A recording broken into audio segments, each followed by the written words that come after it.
അസ്സലാമു അലൈക്കും. ഒരു ചക്കക്കൂട്ടാൻ റെസിപ്പി ആയിട്ടാണ് ഇന്ന് ഞാൻ നിങ്ങൾക്ക് മുമ്പിൽ വന്നിട്ടുള്ളത്. ചക്കക്കൂട്ടാൻ എന്നൊക്കെ കേട്ട് നിങ്ങളാരും ബേജാറാവണ്ട കേട്ടോ. ചക്ക എരിശ്ശേരി, ഞങ്ങളെ നാട്ടിൽ അതിനെ ശരിക്കും പോലെ പറയൽ ചക്കക്കൂട്ടാൻ എന്നാണ്. അപ്പോൾ ഏറെ ഔഷധ ഗുണമുള്ള ഈ ചക്കക്കൂട്ടാൻ എല്ലാവരും ഒന്ന് ട്രൈ ചെയ്യുക.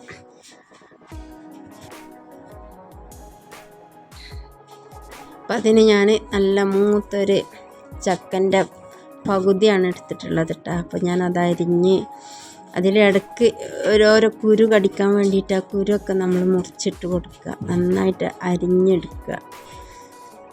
അപ്പോൾ ഞാനിന്ന് ഇത് ഈ കൂട്ടാൻ ഉണ്ടാക്കുന്നതിൻ്റെ വല്യമ്മൊക്കെ ഉണ്ടാക്കിയത് അതേ രീതിയിലാണ് കേട്ടോ, പഴയ രീതിയിലാണ്. പിന്നെ ഇതൊന്ന് ചെറുതായിട്ട് കഴുകിയെടുക്കുന്നുണ്ട്. കഴുകാനൊന്നും ഉണ്ടാവില്ല, എന്നാലും ഇത് ഫ്രിഡ്ജിൽ ഞാൻ ഇരിഞ്ഞ് വെച്ചതായിരുന്നു, അപ്പോൾ ഒന്ന് കഴുകിയെടുക്കുന്നുണ്ട്. അപ്പോൾ ഈ ചക്കനെ നമ്മൾ അവോയ്ഡ് ചെയ്യണ്ട, കാരണം എവിടെ കണ്ടാലും ഇത് പച്ചക്കായാലും പഴുത്തതായാലും തിന്നാൻ നോക്കണം. എന്താണെന്ന് വെച്ചാൽ ചക്കയിൽ ഒരുപാട് വിറ്റാമിനുകളും ധാതുക്കളും അടങ്ങിയിട്ടുണ്ട്. പിന്നെ രോഗങ്ങളിൽ നിന്നും സംരക്ഷണം കിട്ടും, പിന്നെ രോഗപ്രതിരോധ ശേഷി കൂട്ടും, പിന്നെ രക്തത്തിലെ പഞ്ചസാരയുടെ അളവ് കുറക്കും. ഇതൊക്കെ ഈ ചക്കയിൽ നിന്ന് നമുക്ക് കിട്ടുന്നതാണ്. അപ്പോൾ ചക്കനെ ആരും നിസ്സാരമായിട്ട് കാണണ്ട. അപ്പോൾ ഞാനതൊന്ന് കഴുകി കുക്കറിലേക്ക് മാറ്റുകയാണ് കേട്ടോ. അപ്പം ഞാൻ അതിലേക്ക് ഒരു 1/2 ടീസ്പൂൺ മഞ്ഞൾപ്പൊടി ഇട്ട് കൊടുക്കുന്നുണ്ട്. പിന്നെ അതിന് ആവശ്യമായിട്ടുള്ള ഉപ്പും അത് വേവാൻ പാകത്തിലുള്ള വെള്ളമാണ് ഞാൻ ഒഴിച്ചു കൊടുത്തിരിക്കുന്നത്. ഇത്ര അളവ് എന്ന് എനിക്ക് പറയാൻ കഴിയില്ല, കുറച്ച് വെള്ളമാണ് ഒഴിച്ചു കൊടുത്തിട്ടുള്ളത്.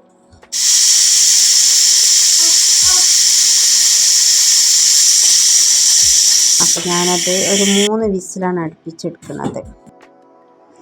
അപ്പോൾ നമ്മൾക്ക് അതിന് വേണ്ടി ഒരു അരപ്പ് തയ്യാറാക്കാനുണ്ട്. അതിന് ഇവിടെ തന്നെ ഉണ്ടായിരുന്നൊരു കാന്താരിമന്ന് നുള്ളാണ്, ഞാൻ കാന്താരി മുളക് നുള്ളെടുക്കുകയാണ്.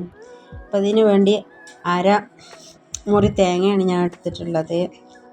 അത് മിക്സിയിലിട്ട് നന്നായിട്ട് അരച്ചെടുക്കണം, നന്നായിട്ട് പേസ്റ്റാക്കിയിട്ട് തന്നെ അരച്ചെടുക്കണം കേട്ടോ. അപ്പോൾ അതിന് വേണ്ടി ആ കാന്താരി മുളകും പിന്നെ കുറച്ച് ചെറിയ ഉള്ളി, കുറച്ച് തോന ഉണ്ടായിക്കോട്ടെ, ചെറിയ ഉള്ളി, പിന്നെ നല്ല ജീരകം 1 സ്പൂണ്, അതാണ് അതിലേക്ക് ഇടുന്നത്. അത് ഒക്കെ കൂടി ചേർത്ത് നന്നായിട്ട് നമ്മൾ അരച്ചെടുക്കുക. ഞാൻ കുക്കറൊന്ന് തുറന്ന് നോക്കിയപ്പോൾ ചക്ക നന്നായിട്ട് വെന്തിട്ടുണ്ട് കേട്ടോ, നല്ല വേവായിട്ടുണ്ട്, പിന്നെ വെള്ളമില്ല അധികം. അപ്പോൾ അത് നല്ല ഉടച്ചെടുക്കണം, നന്നായിട്ടൊന്ന് ഉടച്ചെടുക്കണം. നല്ല വെന്തിട്ടുണ്ട് ചക്ക, തട്ടുമ്പോൾ തന്നെ ഉടഞ്ഞ് വരുന്നുണ്ട്. പിന്നെ എനിക്ക് കൂടുതൽ സംസാരിക്കാനൊന്നും അറിയാത്തതുകൊണ്ട് എന്തെങ്കിലും തെറ്റുണ്ടെങ്കിൽ എല്ലാവരും ക്ഷമിക്കണേ. പിന്നെ ഞാനത് അരച്ചത് ലേശം വെള്ളം ചേർത്തിട്ടൊന്ന് അരച്ചെടുത്തിട്ട് അതിൽ ഒഴിച്ചിട്ടുണ്ട് കേട്ടോ. മിക്സിയുടെ ജാറിൽ കുറച്ച് വെള്ളം ചേർത്തിട്ട് ഒഴിച്ചെടുക്കുക. എന്നിട്ട് രണ്ടും കൂടി കൂട്ടി യോജിപ്പിച്ച് നന്നായിട്ട് ഉടച്ചെടുക്കുക.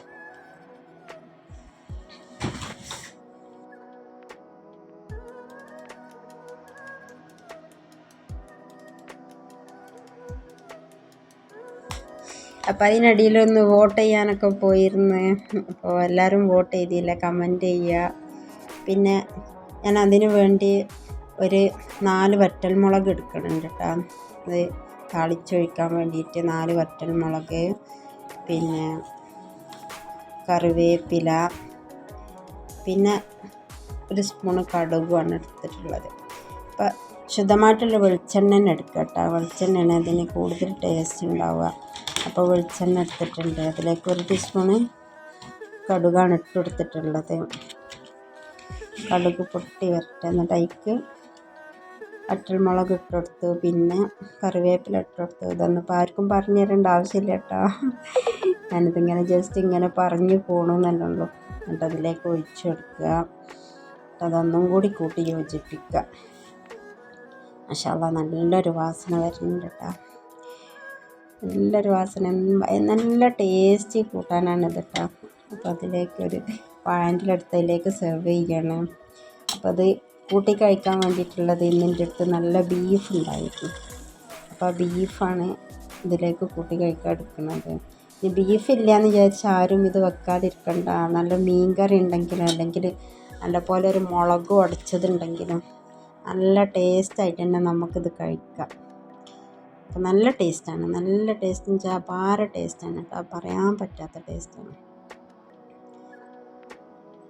ഇത് വെറുതെ ഓൻ കാണിക്കണതല്ല, നല്ല രസമായിട്ടാണ് ഓനത് ആസ്വദിച്ചിട്ടാണ് കഴിക്കുന്നത്. മാഷാ അല്ലാഹ്.